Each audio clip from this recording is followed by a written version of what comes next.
Good morning and welcome to an all-new Eye of the Tiger. I'm Brian Nuevo. And I'm Kaya Whitney. On Tuesday, we reported that varsity girls soccer would forfeit 3 games due to a CIF infraction. Upon further investigation by the CIF, it became clear that no rules were broken. The team no longer has to forfeit the 3 games. Stay tuned for EOTSN for more coverage on the story. Plans for Roseville High School's new auxiliary gym are in the process of being finalized. The new gym will include a girls' locker room and team room and will have instructional space to be utilized by teams and PE classes. Additionally, it will have the capacity to host events such as wrestling, basketball, and volleyball tournaments. Assistant Principal Jason Wilson is part of the planning team that is working towards a final design. Everything comes with decisions, also comes with dollar signs and things like that. So now we'll start getting into more and more collaborative decision making. Gym will be located in the current staff parking lot by the 900 wing and will bring a modern look to the surrounding buildings. It's going to match a lot of the exteriors to try to blend it in, but also bring a little modern shape to it and flow.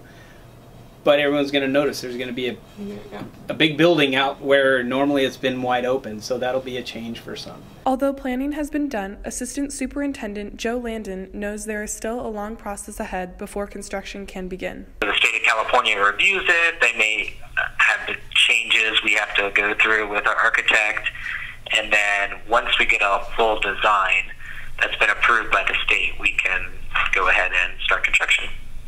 We anticipate construction either starting sometime this fall or next spring. Construction will begin in the spring. We'll go to Dom Taylor for EOTSN after this commercial break. Over 20 million teens already have their license. What are you waiting for? All Good Driving School is here to help you get on the road quickly and affordably. All Good Driving School has DMV approved online driver's education, free DMV practice tests, and quality behind the wheel training. Call 916-363-2669 for more information. Good morning and welcome to this Friday's edition of EOTSN. I'm Dominic Taylor. Last Friday, EOTSN aired a package in which we detailed girls soccer's success. It seemed to all take a turn for the worst only hours later when it was announced girls soccer would forfeit 3 of their league games due to a CIF rule violation. Then on Tuesday, it was announced that after an appeal from RHS, this forfeiture would be repealed. We go to Nate Lemos with more. Last Friday, it was announced that Roseville girls varsity soccer would forfeit 3 games due to a rule infraction involving a player participating in a scouting camp, which was self-reported by RHS. We wanted to make sure we were in compliance. We weren't quite sure. But if we continue to let an athlete play and we were out of compliance, now we might have to forfeit more games. So we basically said, here's the date of the camp. And they said, well, you've played 3 games since then, so you'll forfeit those 3 games. And now she needs to sit out 2. The CIF rule involved outside player practice and tournaments being limited to a certain number of players so as to keep outside practice time fair. Well, they're worried about size of the games. They're worried that the kids are playing bigger than a 5v5. Okay? They don't want you to play an 8v8, 11v11. So what the camp had to do is they had to restructure their afternoon instead of playing a full-size 11v11. So they had to set up different activities or drills so that they weren't playing those size setups. After a thorough backtrace by RHS administration and coaching, it was discovered that girls soccer was in fact not in violation of CIF soccer rules. But as we went back and we did our due diligence over the weekend, we tried to contact the camp director, we tried to contact all the team from Arizona that set this whole thing up and work backwards. And what we found over the last couple of days, we were able to get hold of the camp director, talk to him, and find that, hey, he built us a camp and adjusted his camp in such a way so that none of the students would be out of compliance with the CIF.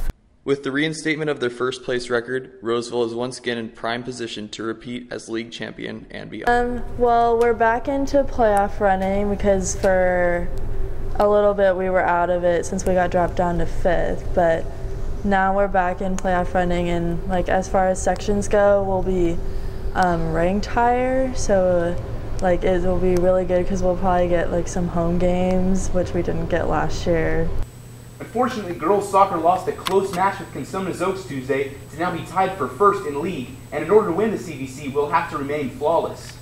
In other sports news, boys and girls varsity basketball both currently hold records of 15-6 after boys varsity fell to Del Campo 79-71 and girls varsity defeated the Cougars 48-26.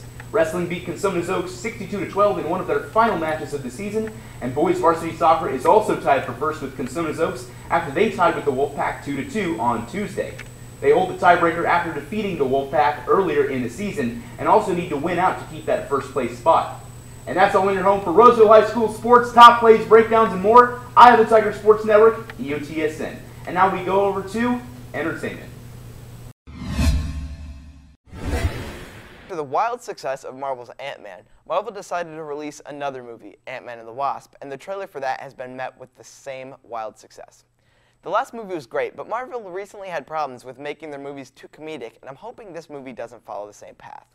The trailer looks great. The amount of new abilities is really cool, and the action with new PIM particles and new utilization of them seems awesome.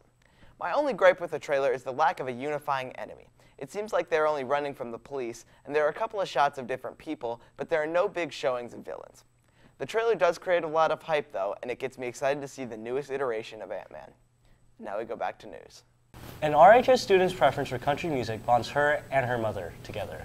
Sophomore Taylor Dix has been attending concerts with her mother since she was a toddler. Together, the two have a combined total of over 150 concerts under their belts.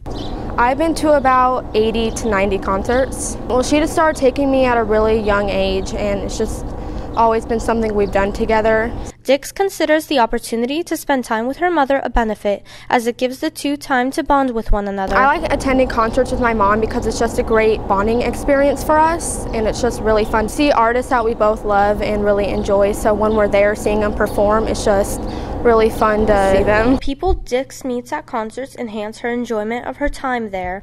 It's just everyone's so fun to be around, and it's just a really good environment. People are partying, and it's just really fun to see. I meet very fun people. They're always nice to talk to and easy to communicate with. They're just so fun and friendly.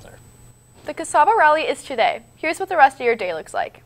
There's a regularly scheduled roar after first period, one lunch after second period, and the Casaba Rally after fourth period at 2 p.m. The freshman game starts tonight at 4 p.m. and JV at 5:30. The varsity game starts at 7 p.m. tonight, and the dance starts at 7 p.m. tomorrow. And that's it for us today on Eye of the Tiger. And remember, we're always on at eyeofthetigernews.com. See you next time.